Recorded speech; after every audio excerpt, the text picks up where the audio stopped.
بل وړه شان پیدا ده د بعضو خلکو کې شک ده چې کله کله یو روزه نیمه مخکې نیسي. ابو هريره حدیث ده لا تقدموا رمضان بصوم يوم ولا يومين، یو ورځ یا دوه ورځې مخکې د روزې نه روزې مه نیسئ ځکه دا په شکی روزو کې سړی واقع کېږي. او د الله نبی فرمایي من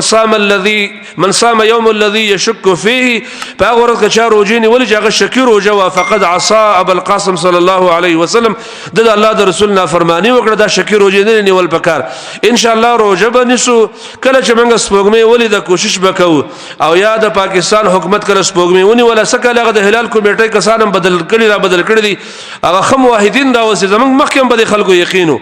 لیکن سکه د هغې په ځای باندې نور خلک راوستلي چې هغه سلفي العقیده کسان اخیستي دي، بهترینو عقیدو والا خلک اخیستي دي. او دا کمزوري خبره ده چې خلک کله کله یو ځای سره روژه نیسي او څه خلک په کلي کې روژه یو څه خلک بوزي. د دې خبرو نه ځان ساتئ، په امت کې افراط تفریح مه پیدا کوئ. ښه طریقه دا ده چې کله ټول پاکستان کوم ورځ باندې روژه نیوله ان شاء الله په هغه ورځ به روژه نیسو، او په کوم ورځ باندې ټول پاکستان کې بوزه او اختر کېدو په هغه ورځ باندې ان شاء الله اختر کوو. دا خبره په عقایدو کې لیکلی شوې، دا موږ په جذباتو نه کوو.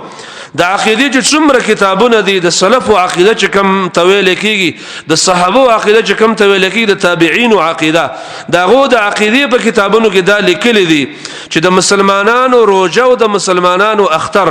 د مسلمانانو حج دا به د ملک د حکمران سره و ان کانوا فجارا، اگر که دا حکمرانان فاسقانی.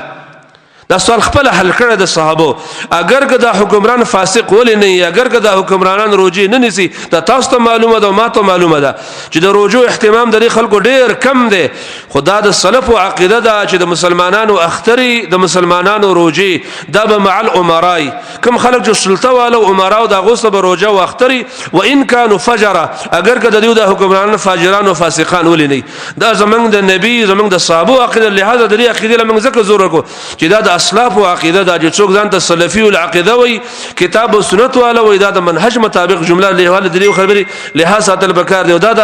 عوامو خبرې دي چې دا خلک خوري او دا مليان هر کال خوري او دا مفتی منیب دی لاس سپوږمۍ نه او دا غټه سپوږمۍ هم نه او دا نشل دله او پلانې ځکه دلته یو بل پیر د چرته په خبر کې چرته معبد خان د کوڅه بلا ده، هغه ورځ دوه کله مخ اختر وکي او کله مخ روزه ونیسي، دې خبر ته هیڅ ضرورت نشته. عبد الله بن عباس او ابو البختري وي رحمه الله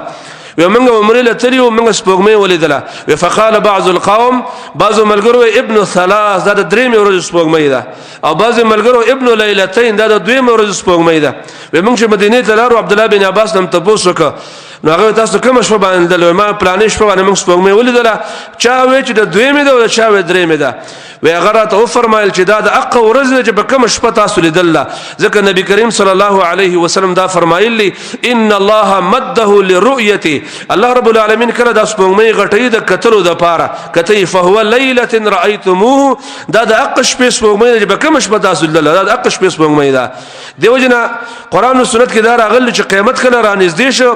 نو دا سپوږمۍ به سا واخلي، سا غسو معنی چې غټه بخکاره کی خلکو، دا د قیامت په علاماتو کې ده چې د یوې د سپوږمۍ د دوه ورځو ښکاره کیږي، دا د قیامت په علاماتو کې راغلو کتاب سنت کې دا خبره شته. دیونه زمارونو دسي حفواتو د ضرورت نشته او ډیر افراط تفریط هم ضرورت نشته، د امت اتفاق ته ضرورت چې خلک اتفاق او دا په خوان اختلافي مسله را روان نه دی له دومره زور ور کول او په دې باندې مناظره کول او په دې باندې جګړې کول هیڅ ضرورت نشته. کدا حکمرانان دسي چې د سپوږمۍ نه ویني او دا آلات خراب او سپوږمۍ په اسمان کې ښکاره کیږي او د نور مسلمانانو لیدلي، دا به زمونږ د روزې ذمہواري او کدی نه چرته د سپوږمۍ اني د روزې اهتمام کوي، داغه د پاره آلات لګیدل، باقاعده پاکستان کې کمیټیان دي، په کراچۍ کې داغه د پاره آله لګیدل، په اسلام آباد کې لګیدل، سګاله کمیټي کوم غټه کمیټي دغه پېښور کې دا لګیدل او داخله اسمان کې سپوږمۍ ګوري او سپوږمۍ نه ښکاره کیږي. او ما او تا وایو چې د بډای ولیدل او الته زمونږ لور او دغه سپوږمۍ نو هغه ولیدل، پلانې ځکه سړی لیدل او پلانې ځکه سړی لیدل. ما چې څومره تحقیق کړ د اخیره پر دا درو اکثر یو دوه کاله مخکې دلته ملګرو د جماعت کې ماخام نه ول چې کندرو کې چا سپوږمۍ لیدله،